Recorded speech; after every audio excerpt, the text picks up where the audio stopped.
Hello बच्चों, नमस्कार। कैसे हैं आप सब लोग? उम्मीद है शानदार, जिंदाबाद, जबरदस्त होंगे।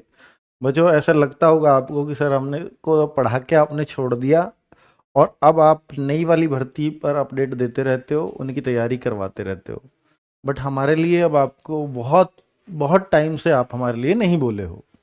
तो निश्चित बात है ये, और आपका फिजिकल और ये मेडिकल सब चल रहे थे, तो मैं उसमें बहुत ज़्यादा अपडेट दे भी नहीं सकता था और दे भी नहीं पा रहा था। हालांकि सबको सब पता ही होता है कि किस तरह के मेडिकल और किस तरह के फिजिकल चल रहे हैं, वो रिजल्ट वहाँ दिख रहे होते हैं सबको, बहुत सारे लोग बता रहे होते हैं। तो मैं आपको बता दूं कि इस बार जो फेल होने का रेशो है वो हर बार से थोड़ा सा बढ़ा है। उसका कारण है कि जो अ, जैसे बहुत सारे बच्चे ये सोचते हैं फिर फिजिकल के बाद ना मैं लेसिक कराऊंगा, क्योंकि आराम से टाइम मिल जाता है 1 महीने का मेडिकल में, तो तब मेडिकल करवा लेंगे। तो इस बार ना फिजिकल के तुरंत बाद मेडिकल था और मेडिकल के अगले दिन या उससे 2 दिन बाद रीमेडिकल था। तो रीमेडिकल के लिए भी बहुत समय नहीं दे रहे थे, हालांकि रीमेडिकल के लिए पहले भी कोई बहुत समय नहीं मिलता था। तो इस बार बच्चे को फिजिकल और मेडिकल रीमेडिकल सब फाइनल होकर के एक साथ आना था।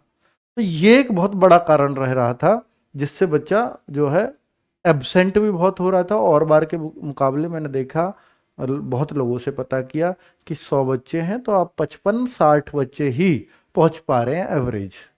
क्यों? कौन? जब रनिंग का टाइम है, मतलब फिजिकल के लिए ही इतने बच्चे तो एब्सेंट ही हो रहे हैं। अब उस 55-60 में से फिर मेडिकल मिल जा रहा है, बहुत सारे मतलब मेडिकल करवा रहे हैं। तो मेडिकल जब करवा रहे हैं तो रीमेडिकल बहुत सारों को आ जा रहा है। और रीमेडिकल में जो हर बार रेशो होता था पास होने का, जुगाड़ करने का, बैठाने का, बहुत सारी चीजें होती थी। बच्चे पहले से ना पेरेंट्स तैयार रहते थे कि यार मेडिकल होगा तब थोड़ा जुगाड़ ढूंढ लूं। तो इस बार वो समय किसी को नहीं मिला है ना। इस वजह से रीमेडिकल में भी बहुत सारे बच्चे फेल होकर के आए हैं। आप में से भी जो वीडियो देख रहे होंगे, हो सकता है कुछ बच्चे फेल हुए हों, उनको ये मेरी बात क्लिक कर पा रहे होंगे, और जो दे करके आए हैं उनको भी ये मालूम है। तो अब फाइनली मेडिकल खत्म हो चुके हैं। 8 नवंबर लास्ट डेट थी और 23 सितंबर से ये मेडिकल आपके स्टार्ट हुए थे। तो काफी लंबे चले। अब आपका जो फाइनल रिजल्ट है वो कितना दूर है मैं थोड़ा सा बता देता हूं।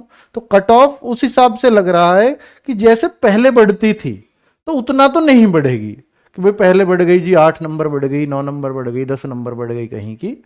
तो कहीं कहीं देखो, जैसे मैं कहूं कि भाई महाराष्ट्र की बॉर्डर एरिया ये वो, तो उनका तो देखो पहले भी 20-25 बढ़ती थी, तो अब थोड़ी सी कम बढ़ जाएगी, 15-20 बढ़ जाएगी। तो जब कट ऑफ ऑलरेडी हाई भी लगती है तब बढ़ने के चांस भी उतने थोड़े कम हो जाते हैं। ये मैंने आपको शुरुआत में भी एक वो बताया था आइडिया। मैंने बताया था भाई ज्यादा से ज्यादा जो फर्क पड़ेगा वो 4-5 नंबर का पड़ सकता है, ऐसा मुझे लग रहा था। तो मैं अभी भी उसी बात को कह रहा हूं, थोड़ा और कम ही पड़ेगा उससे भी। मतलब जब था वो 4-5, अब ये 7-7 कराएंगे ऐसा तो नहीं पता था। और जो रेशियो रह रहा है फेल होने का वो थोड़ा और ज्यादा बड़ा है, तो इससे हो सकता है 4-5 भी ना बढ़े, ये भी चांसेस है। पर देखिए ये सब जो भी चांसेस होते हैं, जो चांस अगर कह रहा हूं तो वो फिर सब 90% में ही है। 10% में कुछ भी हो जाता है, ठीक है। तो कोई भी चीज पॉसिबिलिटी की बताई जाती है, क्योंकि कंफर्म जब तक आंकड़े नहीं है मेरे पास तो मैं कुछ भी नहीं कह सकता, सिर्फ अंदाजा लगा सकता हूं। और वो तुमसे बेहतर लगा सकता हूं क्योंकि मेरे पास ज्यादा लोगों का आंकड़ा है, ठीक है। आपके पास उतने लोगों का नहीं होता, भले ही आप वहां एग्जाम दे करके आए हैं।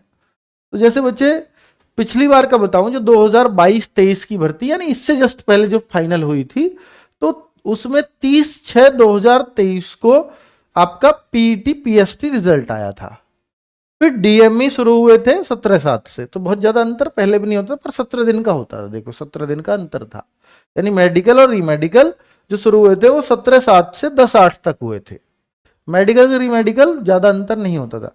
तो भाई तब थोड़े कम दिन चले थे, इस बार थोड़ा लंबा चला है क्योंकि इस बार फिजिकल भी साथ थे। अब आप ये देखो, मैं दिखाने ये लाया हूं कि 10 अगस्त में फाइनल हुए थे मेडिकल, और रिजल्ट कब आ गया था? 20 अगस्त को। तो कितना कम समय में रिजल्ट आ जाता है जब आपके मेडिकल फाइनल हो गए हों। लेकिन इस बार इससे थोड़ा सा ज्यादा समय लगेगा। उसका कारण है क्योंकि फिजिकल और मेडिकल का डेटा कंपाइलेशन एक साथ होगा। पहले सिर्फ क्या होता था कि फिजिकल की अलग कट ऑफ, मेडिकल की अलग और फाइनल अलग होती थी, तो वहां थोड़ा सा आसान था करना। अब थोड़ा सा मुश्किल है, थोड़ा टफ है, तो थोड़ा समय 10 दिन से तो ज्यादा लेंगे। और 8 चूंकि जा चुके, तो आप ये मत सोचो 18 तारीख को ही रिजल्ट आ जाएगा। मैं अभी वो डेट भी बताऊंगा आपको कि रिजल्ट कब आएगा। आपने शुरू में, मैंने एक वीडियो में भी और जिक्र किया, ये दिखा चुका हूं, जिसमें ये बताया था मेडिकल इस आधार पे होंगे 23/9 से 8/11 तक। ये तो ऑफिशियल नोटिस है कि 23/9 से 8/11 तक मेडिकल चलेंगे। ये आपको एक अनऑफिशियल जो इंटरनल लेटर चला था, ये आपको दिखाई नहीं दे रहा होगा, पर मैं पढ़ के सुना देता हूं, मैंने उस टाइम भी पढ़ के सुनाया था। इसमें बताया declared of the result of written exam, वो 10/7/2024 को हो गया आपका।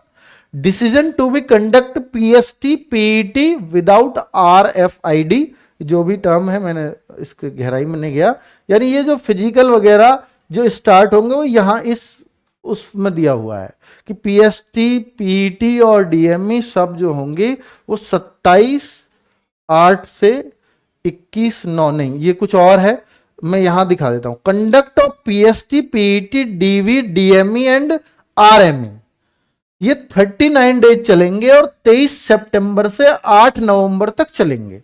ये क्लियर?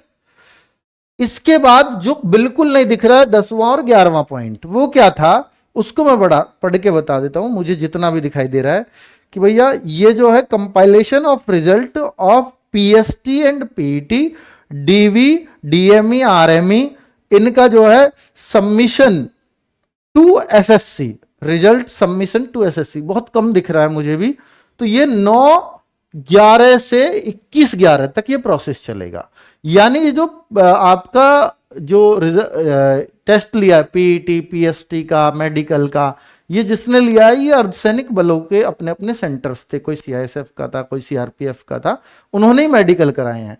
अब ये रिपोर्ट किसको देंगे? एसएससी को, क्योंकि रिजल्ट जो फाइनल जारी करेगा वो एसएससी करेगा, तो एसएससी को ये पूरा कंपाइलेशन करके देंगे। उस कंपाइलेशन में टाइम मतलब इकट्ठा करके डेटा लाओ जी उससे, उस हॉस्पिटल से, इसको कहते हैं कंपाइलेशन, कि भाई कितने बच्चे पास हुए कितने फेल हुए, एक लिस्ट बनाना जारी करना।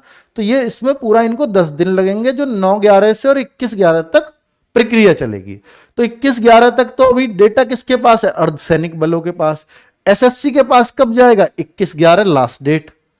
तो 21/11 तक जब एसएससी के पास जाएगा तो एसएससी उसके बाद रिजल्ट आउट करेगा। तो पहले भी जाता था तो फिर कितने दिन लग जाते थे? 10 दिन, जब डेटा कंपाइल होकर चला जाता था। अब ये 10 दिन इन्होंने बोला है, फिर एसएससी को भी टोटल जो है कितने दिन लगेंगे, ये इन्होंने बताया 10 वर्किंग डेज। तो ये 22/11 से 7/12 तक 10 वर्किंग डेज बन रहे होंगे, सैटरडे संडे इसमें हटाए जाते हैं। तो 22/11 से 7/12 तक ये एसएससी फाइनल रिजल्ट डिक्लेयर करेगा। तो यहां लिख रहा है declaration of final result by SSC 22/11 से 7/12 तक जब भी करना चाहे। तो यानी लास्ट डेट है आपके फाइनल रिजल्ट को आने की 7 दिसंबर। तो 7 दिसंबर से पहले पहले आपका फाइनल रिजल्ट आ जाएगा। इस लेटर के अकॉर्डिंग अब तक सब कुछ इसी के अकॉर्डिंग हो रहा है, पर फिर भी देखो सरकारी काम है, हर चीज 99% 90% ऐसे ही चांस है। तो आप अपनी इस डेट को दिमाग में रखिए, इससे पहले आपको रिजल्ट मिलेगा। एक और प्रूफ दिखा देता हूं, ये सीआईएसएफ का इंटरनल लेटर है, केंद्रीय औद्योगिक सुरक्षा बल, सीआईएसएफ की ये हिंदी की फुल फॉर्म है। तो इसमें इन्होंने ट्रेनिंग कैलेंडर ही जारी करते हैं अपना, तो इसमें ट्रेनिंग कैलेंडर जारी दे रखा है कि कांस्टेबल जीडी जो 2024 वाली वैकेंसी है उसके इनमें 13,632 सिपाही हैं, उनमें नवंबर दिसंबर में के लिए आप जो है ट्रेनिंग सेंटर टेंटेटिव ट्रेनिंग नवंबर दिसंबर में कराई जाएगी। अब देखिए नवंबर दिसंबर क्यों लिखा है? क्योंकि एसएससी को 22/11 से वो कभी भी रिजल्ट दे सकती है, तो इनका कहना है कि तुरंत बुला लो। तो यानी ये ट्रेनिंग पे तो तुरंत बुलाने को तैयार बैठे हैं आपको। रिजल्ट नवंबर में आया तो नवंबर में आ जाओ, इसलिए नवंबर दिसंबर लिखा है। तो दिसंबर में तो आप 100% ट्रेनिंग पे चले जाओगे, ये सीआईएसएफ के लेटर में निकला हुआ है। सीआईएसएफ फायर का भी है, फायर की वैकेंसी आई थी, वो 1130 थे पद, वो अगस्त सितंबर में उनका जो पीएसटी पीटी मतलब इनकी ट्रेनिंग अगस्त सितंबर 2025 में होगी। अगर आपका वो भी फॉर्म है तो यहाँ ये भी क्लैरिटी आ जाती है। तो उससे पहले इनका फिजिकल, उनका रिटर्न एग्जाम, वो सब कुछ कराएंगे। पहले फिजिकल होगा शायद उसमें। तो बच्चों ये मेरे पास जो जानकारी थी अब तक मैंने वो साझा की है आपके पास। मुझे लगता है कि आपको एक सफिशिएंट जानकारी हो चुकी है। अभी मैं एग्जैक्ट कट ऑफ बता पाऊं ऐसा कोई, मैं भैया भगवान का अवतार नहीं हूं कि मैं, मेरे को कुछ मतलब इंट्यूशन आ रहा है कि एकदम लो जी ये बता दो, तो ऐसा पॉसिबल नहीं है। तो जो मैंने आपको आइडिया देने थे, जिन पहलुओं पर विचार करना था, वो मैंने सारे आइडिया आपको इस वीडियो के माध्यम से बता दिए। ठीक है, चलिए बहुत बहुत शुभकामनाएं आप सबको। भगवान करे आप सभी का नंबर आ जाए और RWA के सम्मान समारोह में हम सब लोग आपका वेट करेंगे बेसब्री से। धन्यवाद, नमस्कार।